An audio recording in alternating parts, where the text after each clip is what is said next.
Celtic will once again be the Christmas number one after results this weekend kept us 9 points clear at the top of the Scottish Premiership table, and while the boys could only take 1 point from their trip to Tannadice, I think most of us can agree it's been an impressive campaign so far for Brendan Rodgers' side. This is the Celtic Exchange Weekly. This is Tino, and this week I'm joined by a full house of Mif, Paddy and James as we once again cover all things Celtic. Mif, drawing a game of football is not a crime. What are you saying?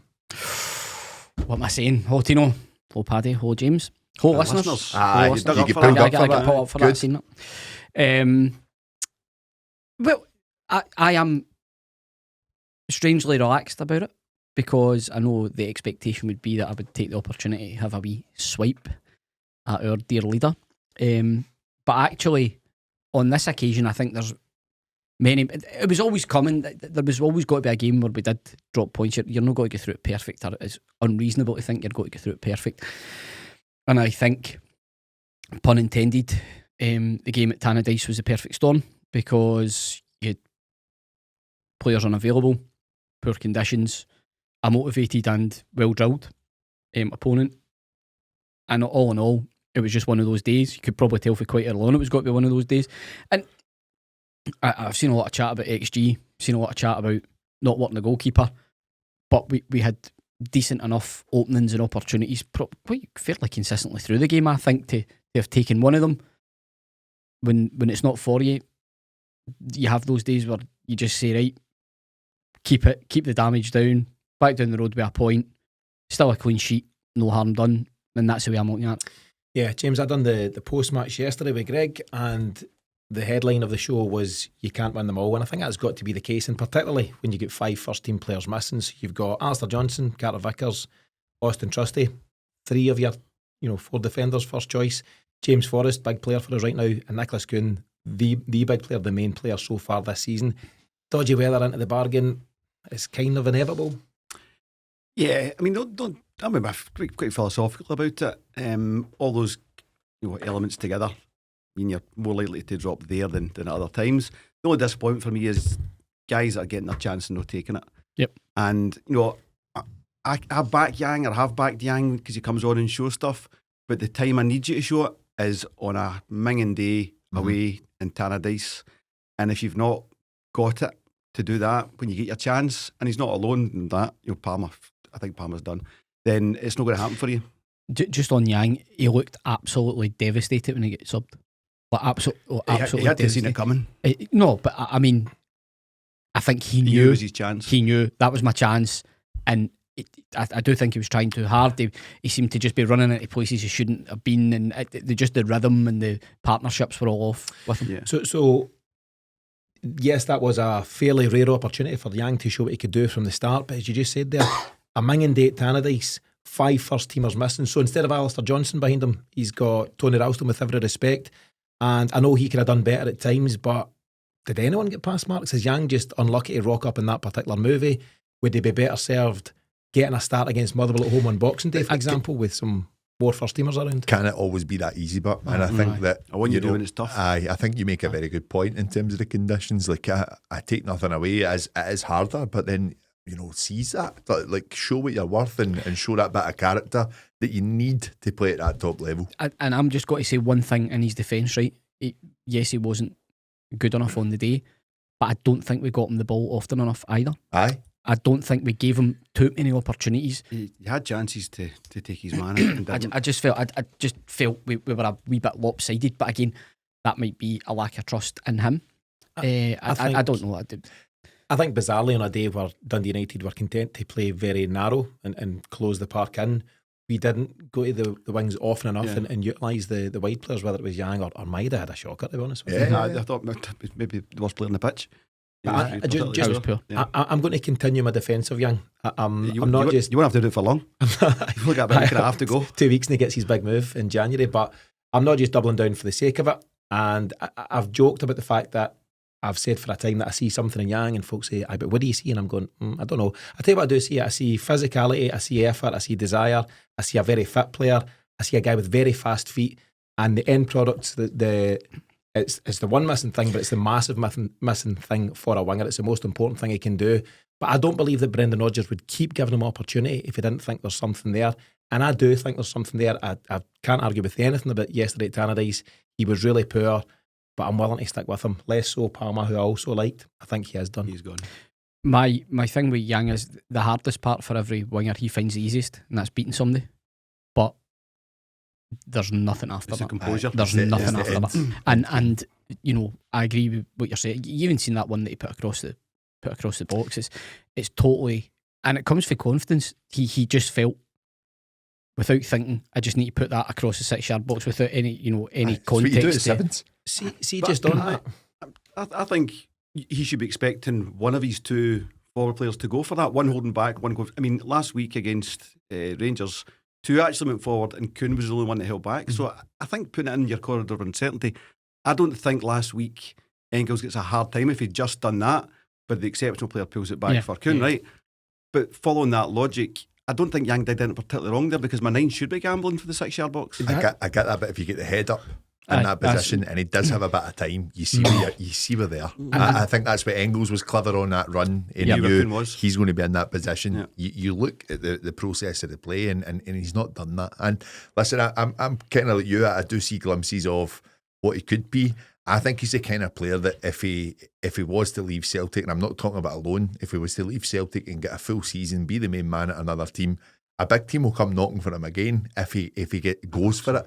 I just don't think he's at our level at this point. Yeah, I also think, and I would maintain this for anybody, that you need a run, particularly as a winger, in and out, 20 minutes here, 5 minutes there. 60 minutes a nightmare of a weather conditions anyway at Tenerife. Just on that chance across the face of goal, me and James are in a group chat, and there's a fella Dean, and I think Dean played to a good level of football as a striker. Coaches as well. And he was saying that the number 9 should have been in the middle all day long, and he says that when he played, you'd be screaming at your wide guys to get it across the face of goal. And Kyogo's clever with his movement, he always has been, but he will drop off or pull back and all these things. But just traditionally, a number 9 should be between the posts in the middle of the goals. And I don't think Yang's done a lot wrong there. I really don't. But the opposite side is he did have a wee bit of time, and a more confident, more composed player maybe does pull it back. Listen, we'll move on from Yang just now, but I think there's still a bit more to come. I hope there's more to come. Paddy, just in general though, there's a few fringe players. Mikey Johnson gets his double yesterday. Just saying, what could have been. Against Bristol City, the irony. Aye. Paddy, a few fringe players out with Yang got that rare opportunity for match time against United. You've got Stephen Welsh comes in out of nowhere, Tony Ralston, who's been in and out recently, Luke McCowan, who was pretty disappointing actually, and Palmer even more so. Is it a tall order though for these guys to come into a patched up team and do their thing? It wasn't great by any of them. Well, Welsh was okay actually. He was alright. Yeah, I think actually some cute balls in behind. The one for Yang actually, wasn't it? Yeah, one for Maeda, which is a great opportunity. It's a really good save from, I can't remember their keeper's name. Hamilton. Is it Hamilton? No. It's good. But it's a great ball from Stephen Welsh, and good header. It's going in. I think for me, the thing you've got to look at yesterday, we speak about it all seems a little bit disjointed at the moment. I think that's natural when you look at the amount of changes that have been getting made to the team. We speak about knowing a system inside out. My God, you're right, bro. You're right. I think I'm coming down that cold. There's definitely something doing the rounds. We might head in there for you, Tino. I know. Yeah. I think when you look at the amount of changes in the team that we've seen, you've kind of got to look at the players that have enforced the tactics that we've been playing. The familiarity of the system has been crucial into how we've played. We've seen it in pre-season. It all clicked. These guys haven't been involved in that. They've not been a part of that. They've seen it at training. They've been effectively who the first team set up against in training all the time, so they're aware of it more on a defensive side than an attacking side. It's very difficult for you to come in. It's okay if you're that one player that's been out in the cold, but for 5 to come in and do it, that's a different story. This is where I'm at. So we're 26 games into the season, and actually it's only in recent weeks where we've seen pretty heavy rotation. You can look at the Falkirk game, right, but that was a bit of a one-off at that time during that run of fixtures, and Brendan Rodgers very quickly made his changes within that game and then went back to his tried and tested. And I think when we've been doing the various pre-matches throughout this season, it's only really been 1 or 2 positions up for grabs. So then all of a sudden, apparently there's a bug doing the rounds and all that stuff, but 5 changes. I go on about the weather conditions, but it does play a part. Wee bit of Pataudry, it plays a part. It's chaos.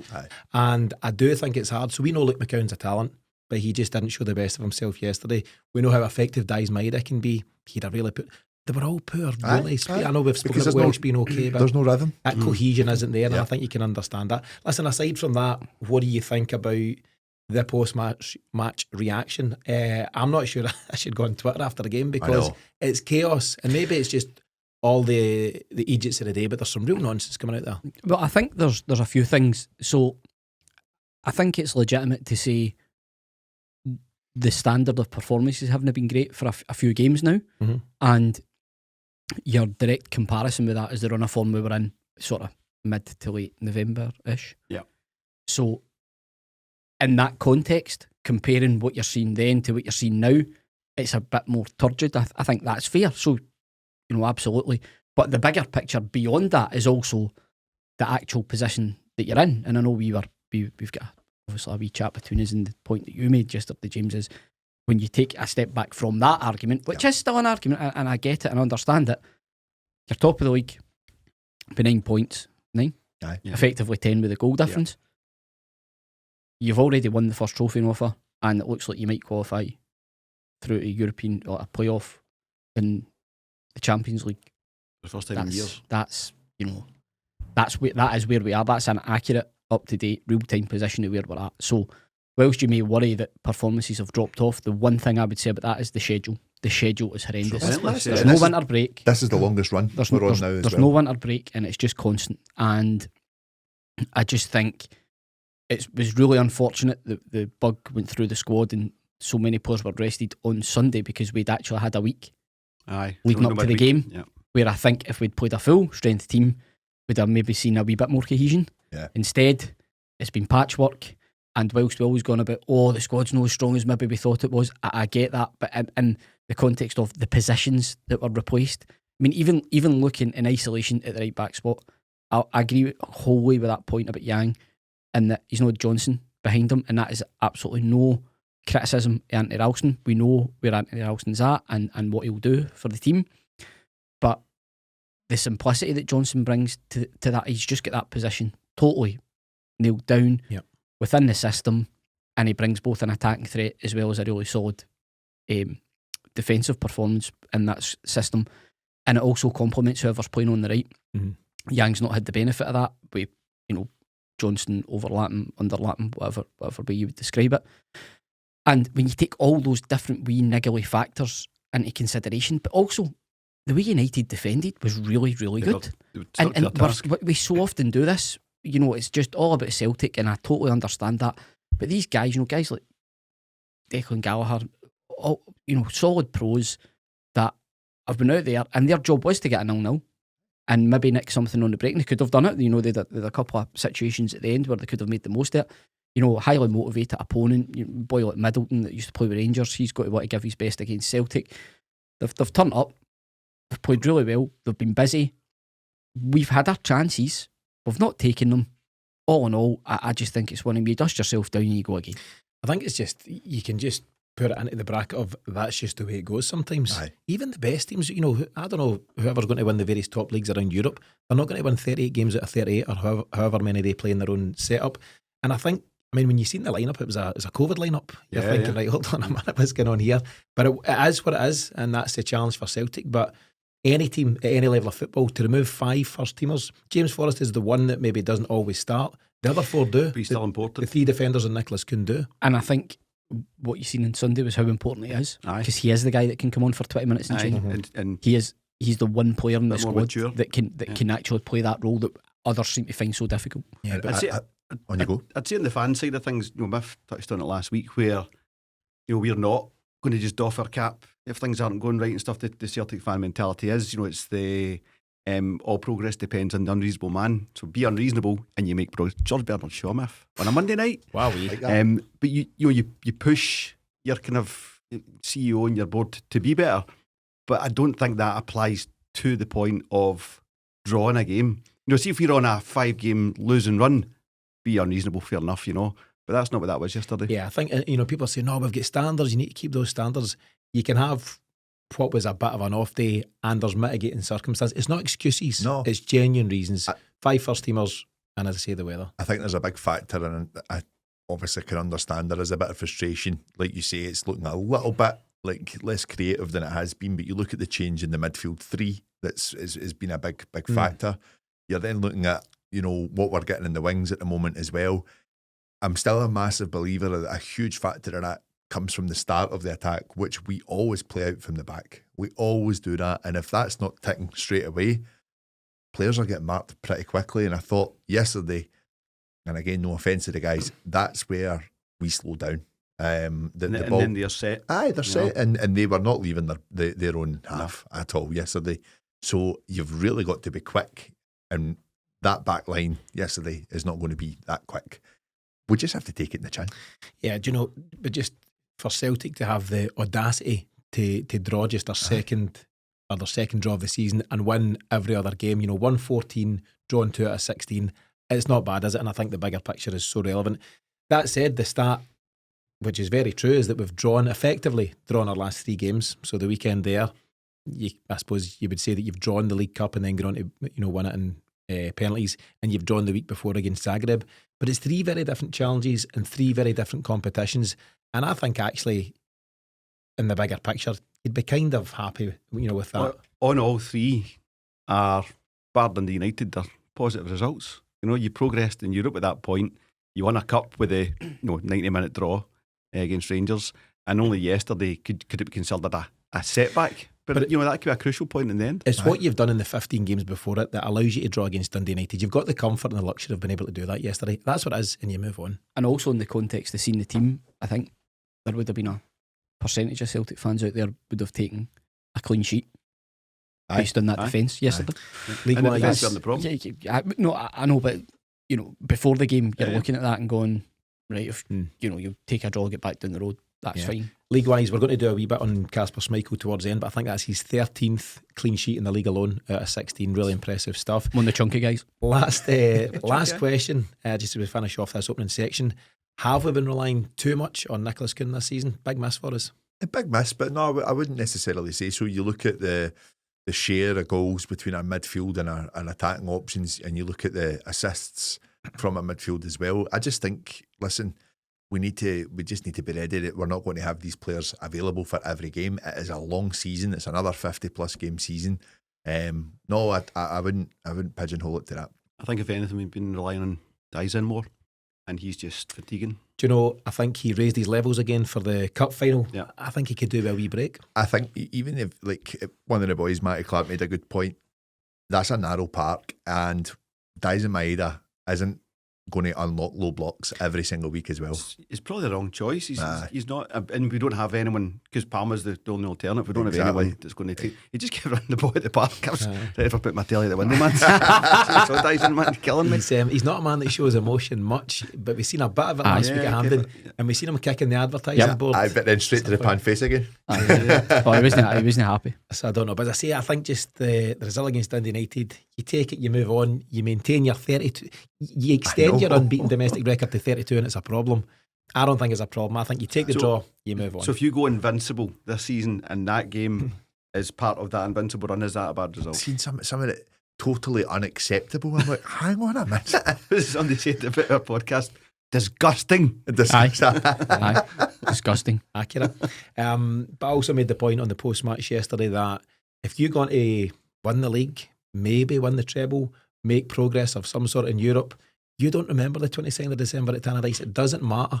You've picked up your point, you move on, and I think that's the plan. Listen, let's take a short break. When we come back, we'll cover the latest listeners' questions. Welcome back, folks. To get us started with the listeners' questions this week, we've got a couple of Kyogo-based questions, and I'll start with number one from Nihon on Twitter. Nihon is an Osaka-based Celtic fan with a particular focus on our Japanese players, and he says, what's your opinions on Kyogo and this Brendan Rodgers team? I love the guy, but he's just not flourishing or being utilised enough. He's still the main man for me up top, but he's not the Kyogo of seasons past. Come to you first, James. Is it the player or is it the system? No, it's not the system, because we're playing the same systems we did last year, and he finished the season really strongly, and he was a huge part of the title win. So, no, I don't think there's anything in there. I think there is a bit of horses for courses, and we didn't take the advantage, take the chance to play Ida yesterday. That is made for him. You know, windy, big farmers at the back.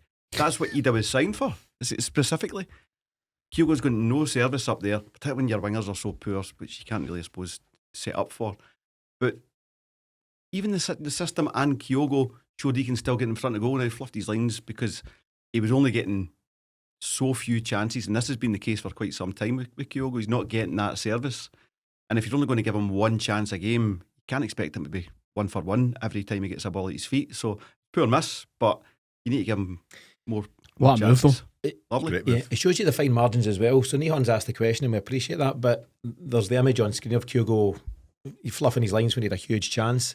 And if he dinks that in the way that he usually does, we're not even having this Or bends conversation. it around the keeper. That was his thinking there. That was He tried to do both. a frightening flashback to my amateur football career. The ball coming to me and just not having a clue what to do. Don't know whether you use your right foot or your left, so you use none of them. I just let it have both and hope for the best. Roll into the And keeper's it hands. still made the keeper make a save to me.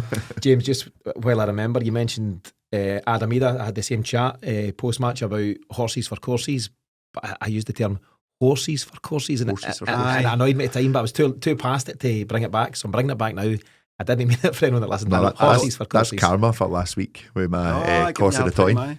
Yeah, You've got but, it, bro. it was noticeable. I did pick that out myself. Yeah, quite right. Yeah. Moving on, Kevin Cassidy on Blue Sky, Mif's favourite social media platform. He's got a follow-up question. He says, considering how serious the Kyogo Man City links were in the summer and the increasing impact of financial fair play on football in general, how concerned should we be about the bigger or richer teams making bids for our best players as a cheaper option to fill their squads in future windows?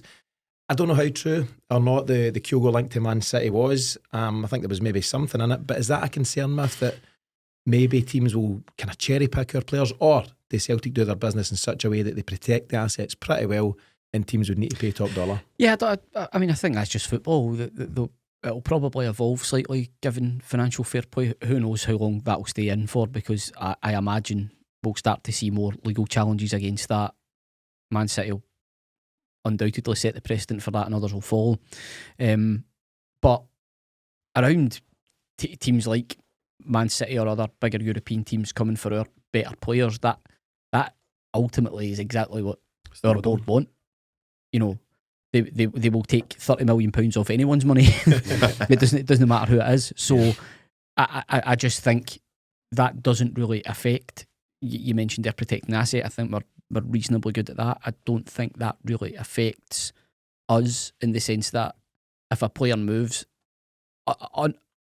aside from Jota, because that came out of nowhere, You have to take that. if a player moves, it's probably because we want them to, or have decided, right, that's the time that they can go. I just think I wouldn't have wanted to sell Kyogo because we wouldn't have replaced him with someone that's good. I know he's going through a bit of a barren run at the moment, but I think he's a fantastic striker. But I actually agree with James. I thought it was made for Ida. Ida's been looking sharp. That would have probably been a game that would have benefited him for the start. And also, I think the direct impact on the wingers is they can then throw the ball in the box. Aye. They didn't Don't you really have have the ability to do that, so everything became really congested. You don't need to be over creative, just lump it in Yep. the big man or do the rest. I get it's a bit different now though with obviously that team yesterday, but I don't think they try and do that with Ida as well. I actually do He think gets it a lot is. of balls on the feet, It does. I think it is the system. but you can do that if it's I if you're get it. having to And go I back route zero. think the weather yesterday calls for it at points as well. If you're hanging it up, Avate. absolutely. In the mixer, see who can get there first. How's your bottle? You can also see the I'd guys love just, to see Brendan shouting that. Send it. guys aren't sure of their touch though. No, They're I know. second guessing. There was a strange one where Kyogo had actually done really well and put it across the box for Ida. Aye. He wasn't long on the park at the time. Oh, And you're that was expecting him to just bizarre. taking Great his ball. stride. Just behind Great him. ball, but just he's on his on heels. I He's on his thought- heels. I thought it was. It was strange. I don't Yeah. know if the weather played a part, if it just fizzed across. I don't think corner. that's Kyogo's fault. I think that's Ida's fault. Aye. He's misread it. It's not Kyogo's fault. Definitely No. not. Great Paddy, just to finish on Kevin's question though. Chance. Kevin's mentioned a few things about financial fair play, but that even with that, being a part of the modern game now, I don't think too much changed. And the bottom line is people will need to pay the right money, whether it's now or in seasons past. And if your guys are impressing Man City enough, that means you're doing something right. But as I say, Celtic are fairly well guarded there. We are. I think it actually goes in our favour if that's the case. If teams start coming and sniffing around, we catch up a little bit more in terms of the money that we can make as a club. It's how we reinvest it is the big thing. But I don't see anything wrong in that. I think we've learned over the last 2-3 years not to get too attached to players that we like, to managers that we like. So I'm okay if that's going to be the operating system. But we've seen the likes of Porto, Benfica, they've benefited so well with how they've operated as a team. It actually makes it more likely that we will see bigger teams coming and shopping in the market that we have. All we can do is keep putting on the performances that we have been, and the likes of Nicolas, Kuhn, Kyogo, Isaac Maeda sometimes. They will attract bigger clubs, and that's when Celtic come in to their own and get the most money for them. So I don't think it's a bad thing at all. Yeah, it's a model Celtic have operated very well. I think also the impact of Ange leaving as well, the big thing for Kyogo, who isn't missing the big man. Wee cuddle, just come back up the road, Ange, give him a wee cuddle and get back down the road. I still don't think it's a Kyogo thing. I do think it is a system thing. That's a sitter yesterday. I absolutely agree on that, but I do think it's changed for him. It's not the same way that we played under Ange. He's not. So remember, 2 seasons ago now he swept the boards, won all the Player of the Year awards. That was Ange's second season, and he was a huge part of last season, and he's scored some vital goals this season too. I think it's fair to say he's not firing on all cylinders. He's not giving it week in, week out. He's quiet, and then he pops up with an important goal, then he doesn't score for a few. So there's something at play, so I can see the relevance of the question. But that is the Rodgers model, to spread the goals away from the number 9. Correct. Yeah, and that's obviously apparent in who our goal scorers are. And we've spoke about, albeit it might not be shots on target every single game for him, but his work rate and what he does to commit defenders in games is just as important. Would we agree overall then it's a wee bit of system and a wee bit of player? Is that fair to say? A wee bit off the boil in terms of that chance, but a wee bit of the system not playing to him? That's a sitter. I'll agree with that, but I don't think he's off the boil. Fair enough. Systems don't suit players. Players suit systems. Okay. It's not for Rodgers to change his system. And he's missing Ange. He's missing Ange, and that's the main thing. Okay, we'll move on. A few questions now regarding Celtic's midfield. First up from John McCabe, again on Blue Sky. John says, despite all the talent we have in the middle of the park, do we still need a playmaker that delivers that final pass, especially at times when it's not quite happening from our wide players? Do you think we're missing a real creative 10? We've got good midfielders. I'm a big fan of the 5, right? We talk about the 5. Callum McGregor, Luke McCowan, Paulo Bernardo, Rio Hatate and Arne Engels. All talented players in their own right. I'm not going to get back down the 6, 8 and 10 road with you. We've had enough of that. But are we missing that real creative guy to maybe sit at the point of that midfield to unlock defences at times? We're very much into the wide areas, but less so through the middle. But that's the system. Well, yes. Honestly, that's what it is. It's under Ange, we've seen it more through the middle and bringing Kyogo in on basically him playing on the back of the defence. I think that we will try and go out to the wings at all times. You either see Nicolas Kuhn moving on his left foot and bringing it in to try and cross it, or he's quite happy to take it onto the byline. You see the same with Maeda as well. We like to circulate it across the 18-yard box, but we're not trying to play penetrating passes through the middle. We just don't do it under Rodgers. Too congested. And most teams we play set up, if not as brutally narrow as Dundee United, certainly narrower. So you're always going to be getting into congested areas there. So you put a really creative 10 in there, and you're just coming up against traffic all the time. But look at what happened yesterday with Adamida, and it's a perfect example that we still can do it with that ball through to Kyogo, because that was through that middle. I would say that's more physical than that creative midfielder. He's using his physicality, which to great effect. I suppose that's been a kind of a last throw at the dice to try and steal the points, because we don't generally play with a 10. It's not something Brendan Rodgers does or has done generally at Celtic, and we've spoken about Palmer. It's not working in the wings, is it? It's just not working. And we've said that he might be a 10. Now, you can debate that all day long if you want, but at the end of the day, it doesn't matter because Celtic don't play with that guy. So it's a very relevant question from John. We potentially do miss that guy, but that guy doesn't really fit in this Brendan Rodgers team. I have to say, I thought their right back had a great game yesterday, by the way, against Maeda, Strain, and Palma. He took an early booking as well, so he's had to play through that. But by the way, what about that boy not getting booked for pushing McGregor? Wild. Nailed on booking. Wild. He's a bit to shoot. What is that? Mad. Are we going to get like an inquest? They're talking about it all over Europe. Yeah. Because obviously Willie Collum owes us nothing, lads. Scottish refereeing made its first ever mistake last week. You might have seen it. Ever. Yep. You know what I mean? Yep. We'll maybe touch on that just in a wee bit. Just to follow up though, to stay on the midfield, a follow-up question from the Downturn on Twitter, and he or she says, Hatate has been very frustrating and poor for a while in my opinion, bar the odd game here and there. But do we let him off a bit because he's been so good in previous seasons? He seems to be on a bit of an Olivier and Cham style drop off at the moment. What do you think? I think Hatate's an easy target because he tries more difficult things more often than other players, so therefore gives the ball away more often. I think that's exactly what the boy or girl is talking about. That's way too easy. He's been off the boil for weeks. Nah, I think off the boil, I think he takes a wee bit more responsibility in this system. He's always tried to go in the half turn. Yes, some of his play's been careless, I would say. Probably more. There's been more of that in recent weeks, but I've actually been quite impressed by how he's maintained. He's been quite intense in his play, trying to win the ball back and things like that in midfield. So I don't really have any concerns over Hatate personally. But I do think the time's coming for us to get back to a more settled starting 11. But that again, I think that's just been the schedule as I referenced earlier. So for me, Hatate is in my starting 11 every day of the week. 2 points here. Number one, talking about Olivier and Jam, did you see his 2 penalty misses? Is he still playing ball? He's still playing. He's playing over in Turkey. I can't remember which team. He's tried to Panenka for one, hit the crossbar. No. And then they said, right, retake for some reason. Retake, he's just bluttered it over the bar. He's like enigmatic what footballer. a waste, man. Tremendous what hair. A waste. Tremendous hair. Tremendous He was a great player on his day. I think for me, with Hatate, I think there is an element of he needs that service from his six. And actually, I think just... You need to explain to Mif what a six so is. see where Callum McGregor normally hangs about? Mif.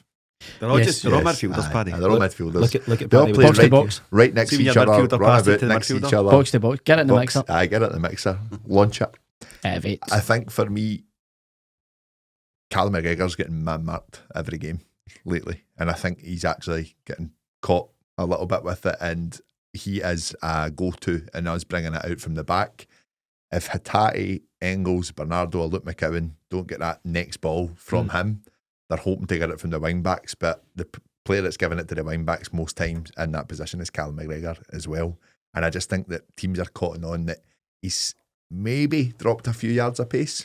Calmac? Aye. Maybe, I but think he has. I always feel that if teams are putting so much focus on him or anyone else, it means there's space There's the elsewhere. imagination. But you aye. need Correct. you need good players to get that ball out there. And again, we're looking at, no offence to Tony, but Tony's okay in the right. But then you've got Greg Taylor, who for me is scared to play the ball forward at the moment. So if we can't get that ball from them, where's it coming from?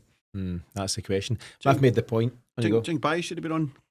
No, Yes, quite and, early on and Taylor yesterday. was okay yesterday. Had a decent enough game, but yes, Baye gives you that drive, and It's almost like playing a winger. Yeah. Having Baye on, especially with Maeda having such a poor day. You're thinking, could we get more down that left At hand the same side? time But as Palmer, you know. didn't work out. If you mentioned it, and it's relevant here to a comment that Ryan made. Ryan's in our WhatsApp community. There's links in the show notes if anyone wants to join that. It's a free part of what we do. But Ryan says, is the lack of a consistent midfield three part of the problem?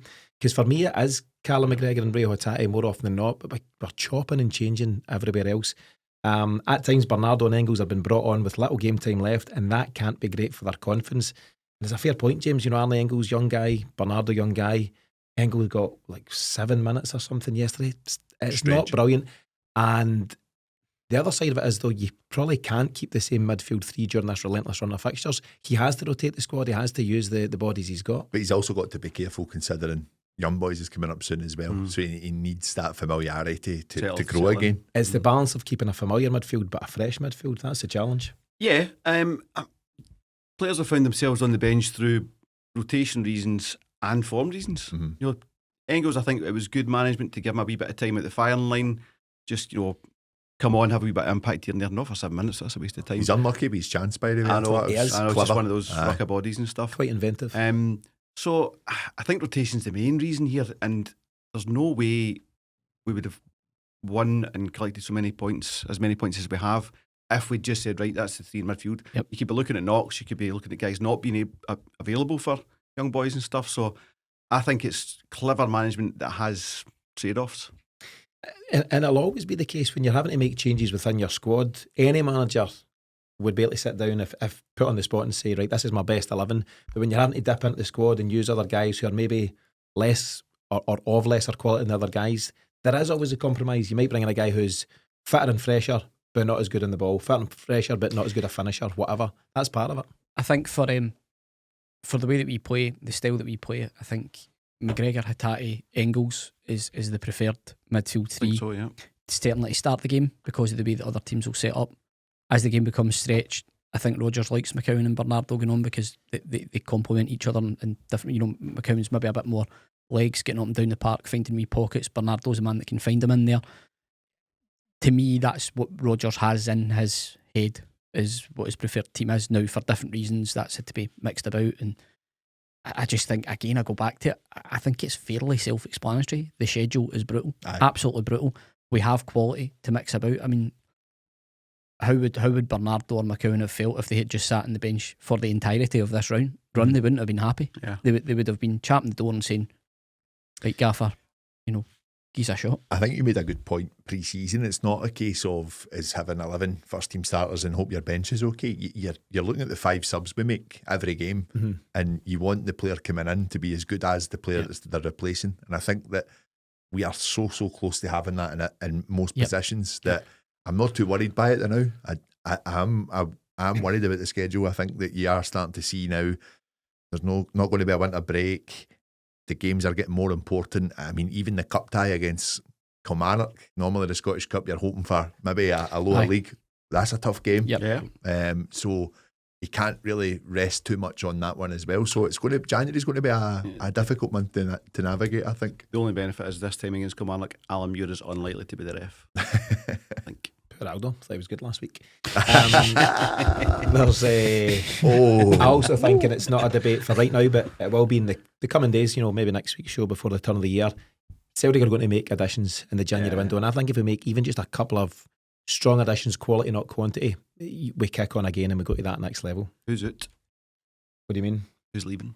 Luis might be leaving. The MLS are knocking the door there. We'll see. We'll get to that in a future episode. Listen, the last question, I think you like it, Mif. I think you like it because of who it comes from. First of all, it's Sparta Crag, your old pal. On Blaze guy. But he says, I think it's a great question, just one line. If the deal is done on 1st of January at 9 a.m, are you starting KT at Ibrox on the 2nd? Yes. Yes. All day long, innit? Yes. Give me that. I should say yes for the podcast.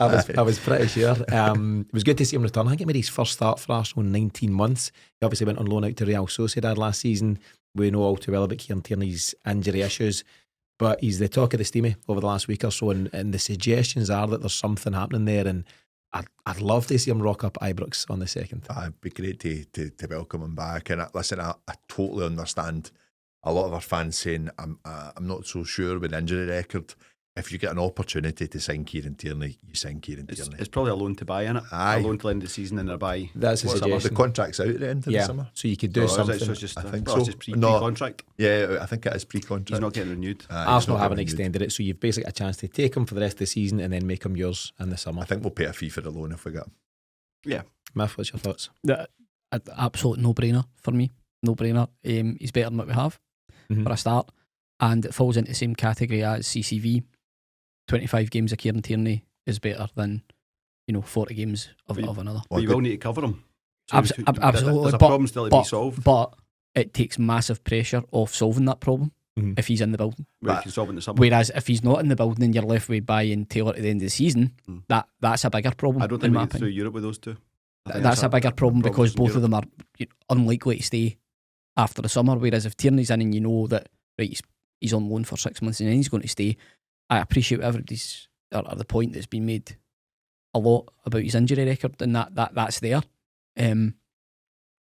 But that can potentially be managed with adequate support and or cover in that position. A friend of ours made a good point last week after the cup final. He'd said about potentially that's why Bailly was brought in loan, possible attempts for Tierney to come in the summer. But obviously get that injury, so the best option was, well, let's see if we can get Bailly on loan, see how we go with that, and then we can weigh everything up. So I think it's looking very likely that we'll really push for it. It's up to him to sign, but I think he would. I think he'll do it. I think would you sign Bailly if you could? Yeah, 100%. I would take Bailly and Tierney, but I think that moving forward would work for me. I think that, and him learning under Tierney as well. You need to say, phenomenal. because they're very similar in style going forward, in my opinion. Tierney would take him down to Gracie's and all that stuff. Get him into the culture. I just think that ultimately Kieran Tierney is elite level. I think he's been so unlucky with injuries, and he's the kind of guy that could have kicked on further or higher from Arsenal, but that's not worked out, and that's the way football goes. But he's elite level, and I think, and there's some maths to be done and some negotiations, but if you can make the numbers work, I mean, what have we got? 70 million in the bank? Just get Otto Tierney. just give him all. Just shove it across the table. You give him a heavy signing on fee, and then top earner stuff. Yeah. It'd be very Celtic if we sold him for 25 and got him back in a free, wouldn't it? It'd be Pedro would be the dream model. Aye. Pedro will be hitting the Gant outlet. Let's see how it goes. But good questions from Sparta Crag, but universal yes to KT here. Thanks to everyone who's put forward their questions this week. If you want to ask a question for a future episode or to join the Celtic Exchange community on WhatsApp, completely free as I say, then links to do so are in the show notes for the episode. Let's take another short break. When we come back, we'll look at this week's mystery goal scorer, as well as a man who's loving life at Celtic right now. Welcome back, guys. We'll begin the final section of this week's show, as always, by playing Name the Goal Scorer. You know the rules by now. We'll play a clip from a notable Celtic goal, but the goal scorer's name has been beeped out from commentary. All you have to do is name the goal scorer in question. Let's play the clip. Quickly balled out by Schmeichel to Engels. Ralston. That'll break the way of Kuhn. Ida's already on his way. Engels out to the right-hand side. Kuhn picks out Engels, who just had to change his stride. It's Just the bam up. Just do the bam up. He's been Rangers' tormentor, and he's come up with the big moment. Has just delivered the Premier Sports Cup for Celtic, and it's just like the Scottish Cup 7 months ago. Is this basically for any Rangers fans that tune in? Oh, aye. Because they do. If any remaining credibility you have is on a knife edge if you don't get this one right. But if you want to name the goal scorer in question, a man who's been in top form this season. What do you mean remaining credibility? Kidding on. You're top man. No. Top man. Nicolas Kuhn. Nicolas Kuhn. We had a wee chat about him, Paddy, in terms of what he's done this season. I'm just playing that for fun. We'll run out the rest of the calendar year and we'll just have a bit of fun with the clips. But it was a huge moment for him. We've spoken about how well he's been doing, Paddy, but he hadn't had that moment yet against Rangers. Obviously, his big moment in Europe, scoring the 2 goals against his former club Leipzig. But it was a brilliant goal, and actually, it should have been the goal that won the cup final. Yeah, it should have been. I think he'll probably be a bit pissed off with that, to be honest. Like, oh, boys, Back door closed. come on. I'm and Engels. I just think like it just goes to show how far he's came on and how important pre-season is for some players as well. I think he thrived in pre-season, and I think we were all very excited watching the games against the big Premier League teams and how comfortable he looked and how confident he looked in his own ability. Taking it on your weaker foot in the last seconds of the game, great ball, bouncing ball at the same time as well, but a great pass for Engels. And he just knows, keep this low and this is going in. It's a great finish. He's got to get through 3-4 bodies. Aye, by the way, see this narrative that's a foul? Away he's bloody goal, man. Ridiculous. I mean, honest, they're vanning each other. That is folk that know nothing about football. They've not got a clue. Ridiculous, man. Anyway. Bad time to have a wee seat. I just standing there watching it and then, better put my hand up. Hilarious video, Mandy. Got some bad news for you, lads. The chairs are back. Oh, aye. So there you go. Well, the chat was, I just seen some of the follow-up. I watched some of their game on Saturday. They were dross. Awful, terrible. Awful, man. But after our drop points at Tannadice, it's, right, hold on a minute. If we beat them in the second, it's game on, boys. I know. And it's just no. I think It's done. the game's 4-0, 4-0 and 6-0, they go top.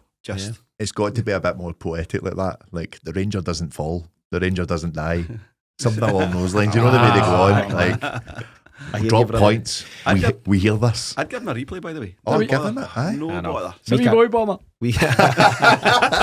What about him? And it was we them. It was 5-1. When we used to do them. 5-1. Right, back up the club deck, bomber. Shut up, you lunatic. What was he saying? It's a wee boy bomber. Who's your lasses this? It's a wee boy bomber. I've already explained what you're talking about for anyone that hasn't seen it, but Bomber Brown, Mif's favourite ex-Ger, was rolled out at Ibrox at half-time to talk about his favourite memories against them being us. And he was basically harking back to days gone way, way back, because that doesn't happen anymore, when they were lording up and how the mighty have fallen and then some, and it's all turned about. So hard luck, Bomber, suck it up. He's talking about, like, never mind Ray Wilkins' volley. It was my first game. Aye. Never mind one of the best goals. I started. Oh, what player. He's listen, he's come up in the world for walking through somebody's garden saying, how you doing anyway? Good on him. To get back to Nicolas Kuhn, James, some of the stuff we've seen against Man City and Chelsea in pre-season at, I don't know, 2:30 in the morning in America, that you tune into for some reason at that time of season, the very passes and goals and moves he was making then, you think, oh, that's all well and good in pre-season. He's absolutely mirrored that in the competitive stuff, and as I say, he's done it in Europe now, he's done it against Rangers, and he's certainly done it against the best of the rest in Scotland, and he's absolutely flying. Yeah, I mean, the ball he put through to Kyogo against Man City, I think it was that outside the boot, he played that exact same pass to Dyson maybe? Against Leipzig after his goal. And what a goal that would have been, and it would have been obviously competitive games. But you could see what he was trying, you could see what he was progressing, and then he's laid it all out in competitive games since. He's absolutely flying, but it has to be, for all the people tearing their hair out and running about daft and after the game yesterday, were they the ones that were saying get Kuhn out, he's not good enough? Because what they're saying now, you've got to give these guys time to get used to the system. Exactly. Can't argue with that, but great goal from Nicolas Kuhn. I won't beep out, it's just there for a bit of fun. So Aye, absolutely. It is what it is. We'll do another summer next week, and that'll be 2024 in the bag. To see out the show, I want to talk about the guy on screen, Kasper Schmeichel. He was on the Fozcast last week, which is a podcast of ex-England international goalie Ben Foster. It's a decent listen. I know you're quite fond of it, Paddy. There's some Fozcast. It's clever. There you go, mate. Get it? Yep. But generally, he revealed a few things about his move to Celtic. He basically said that on the back of the Euros, he was just about to go on holiday with his family, and he got a text from Brendan Rodgers saying, "Got 10 minutes?" And he said they had that 10-minute chat, and by the end of it, he knew he was going to be Celtic's number one, which is an interesting way to scout players, but that's what we've done. In terms of the season so far, though, we've played 26 games. He's kept clean sheets in 16 of them. Paddy, he says he's loving life at Celtic, loving life at Glasgow, and it's pretty clear to see that, isn't it? Yeah, I really enjoyed listening to him on it, and I think the bit that stood out for me is just that he said he's never really been a part of a team where it's the pressure's there, you have to win, and I think that's what's keeping him on his toes and really just bringing him up to another level. He said you have to win and perform every game, wasn't it? Absolutely, and I think that they'll know that as a team, and that's given to him. I would assume he would have had his expectations about Celtic before he joined, but I'm pretty sure when I get in the changing room, it would be the message from the likes of McGregor, Forrest, Johnston. This is the level you need to be up here, and it can't drop. Look at the reaction yesterday, for example. I think the saving grace for us is that he's done well in his career. He could easily just say, right, that's me, but he's got a real keen aspiration to play at this World Cup coming up in 2026. Which is great for us. Yeah. Absolutely. If he keeps himself fit, keeps doing what he's doing.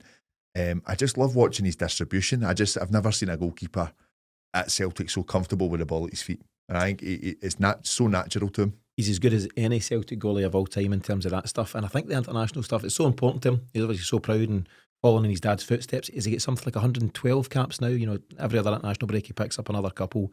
And I think he's a guy, he probably is a pro, James, doesn't need much to motivate him.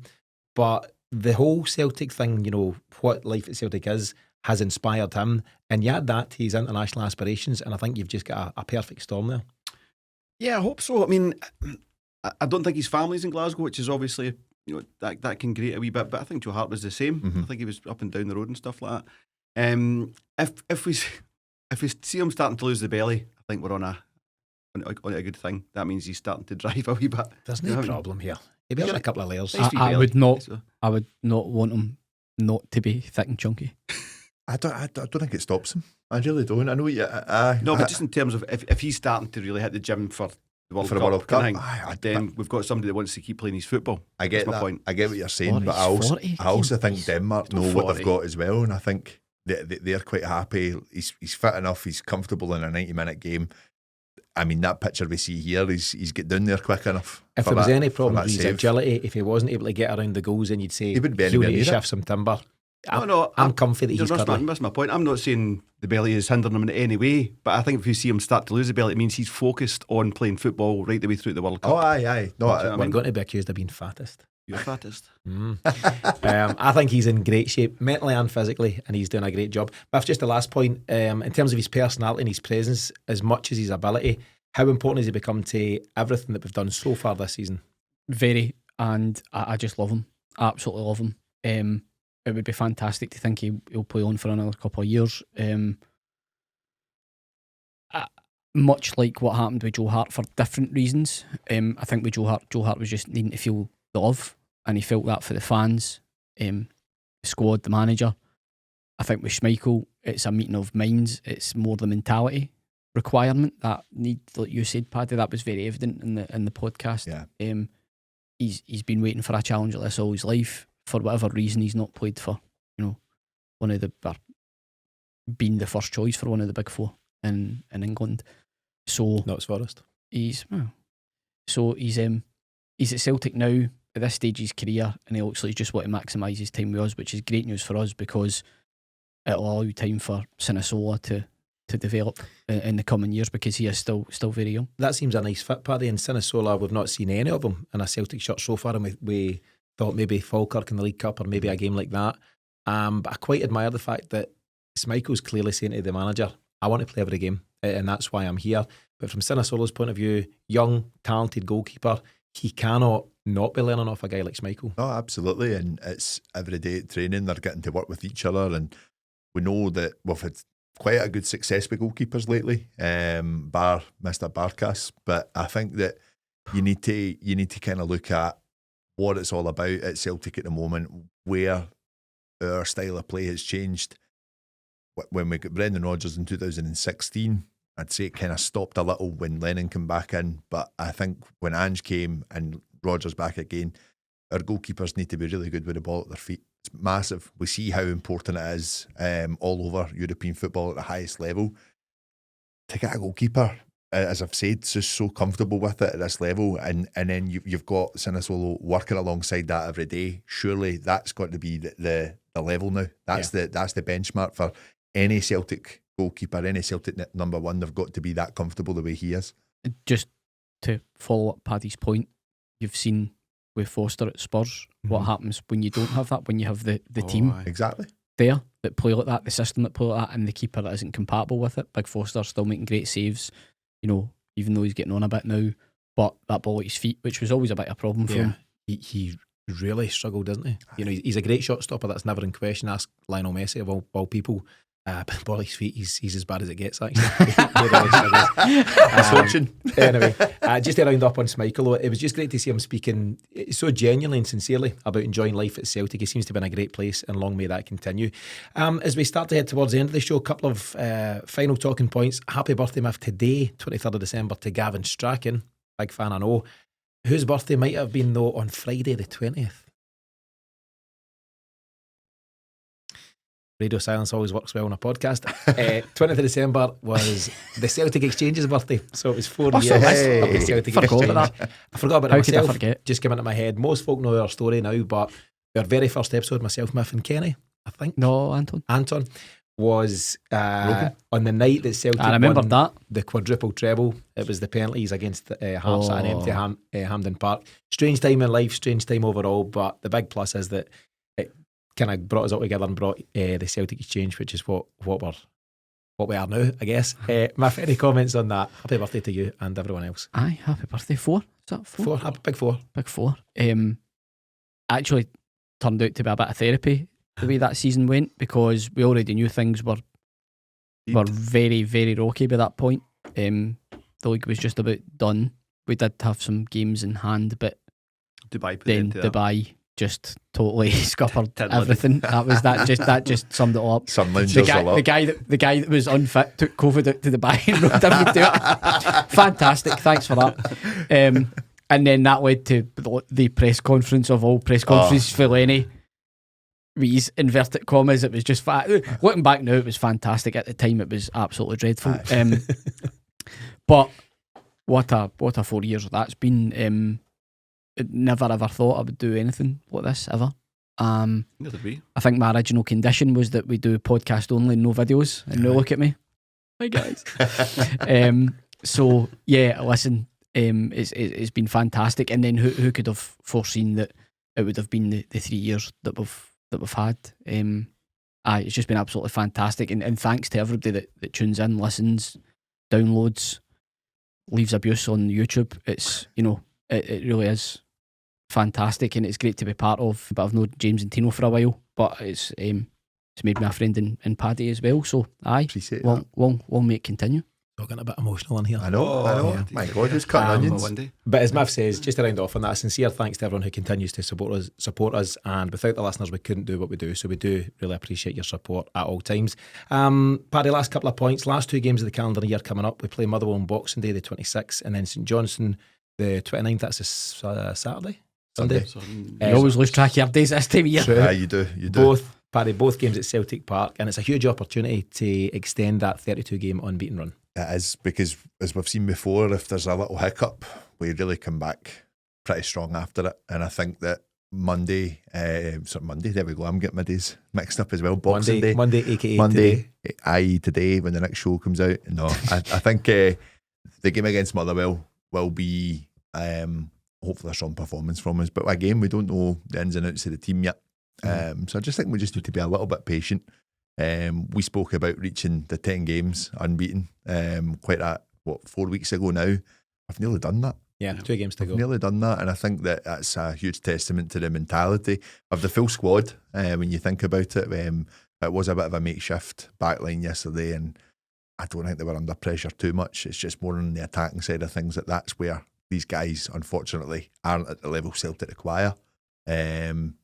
But for me, brilliant first half of the season, and just looking forward to the next 2 games. Yeah, spot on. James, your final comments for the week? Yeah, it's been a really intense period, and I think that you have to give all credit to Rodgers and the players for getting us to where they've got to. So now it's just digging for these 2 games, get yourself set for that 2nd of January, because we are going to absolutely leather them, because they've got it coming. Them. He sounds like Bomber. I know. Yourself and Greg spoke about it in the post-match. We were given zero respect for winning that game last Sunday. It was all about them and all about their one decision that went against them when they get players sent off. Nobody talks about that. Nothing. And I think that'll really hurt Rodgers and the players, and he'll look to take them down a peg or 2. Can you make sure James is on the pre-match? Because I can't wait for this. James just smashing into Christmas, all guns blazing. Love it. Paddy, any additional final comments? I'm just buzzing for the 2nd now. Never mind the next 2 home games.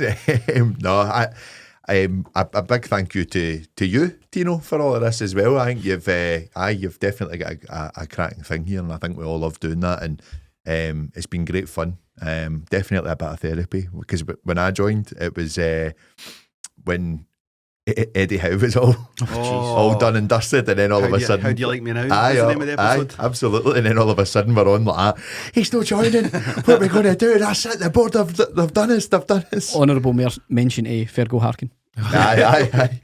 We're all trying to mention Postecoglou's name. He's not gone away. Strange times. Questioning who that guy was. Who's this Ange guy? Who is he? What's he done? I always remember though, Tino watched one of the videos. Tino came in, he's like, no, this is it. This is a man. Aye. You were right. Ange. Shout out to Dom Mackay as well. Can't forget the name. Aye. Can't forget One day we'll get Dom's story. Can't wait. I'm on the case with Dom. We're going to get one. Or we'll try anyway. Paddy, cheers for that very genuine comments. Mif, final word goes to you. I had something really lovely to say, but I can't remember what it was now. The Boxing Day, a day normally for drinking all day and watching the horse racing, but instead I will be drinking in the morning, then heading to Celtic Park. I'm looking forward to it. Mrs. Mif is a lucky lady. Playing against the Steelmen. Your wee team. Aye, the wee team. Listen, it's this stage of the season where things start to really, really take shape, and probably the timing of us dropping our first points for a wee while is actually a good thing, because it gives you that renewed focus just heading into the next wee tranche of fixtures. It's been so intense. We are where we want to be and where we need to be, and I think that's the only thing that matters. Much like what happened in the League Cup final, the only thing that matters there, regardless of how you do it, is that you leave with the trophy. It's the same with regards to positioning in the league. We are exactly where we would have wanted to be at the start of the season for this stage. It's now a case of saying, okay, what's done is done, and kicking on and just trusting the players, the manager, to go and get the job done. Yeah, brilliant. So here's hoping for another big couple of results to come. That wraps things up on this latest episode of the Celtic Exchange Weekly. Thanks to James, Paddy and Mif, and thanks to you for tuning in. We'll be back with our pre- and post-match episodes for the games with Motherwell and St Johnstone this week, And if you're not already doing so, remember to visit the celticexchange.supercast.com for bonus subscriber benefits, including ad-free listening, early access to the weekly show, and the chance to win a retro Celtic away shirt in Tuesday's big Christmas Eve draw. But aside from all of that, have a brilliant Christmas when it comes. Thanks for all your support this year. Happy birthday, Gavin Strachan. We'll see you again very soon. All the best, Gav.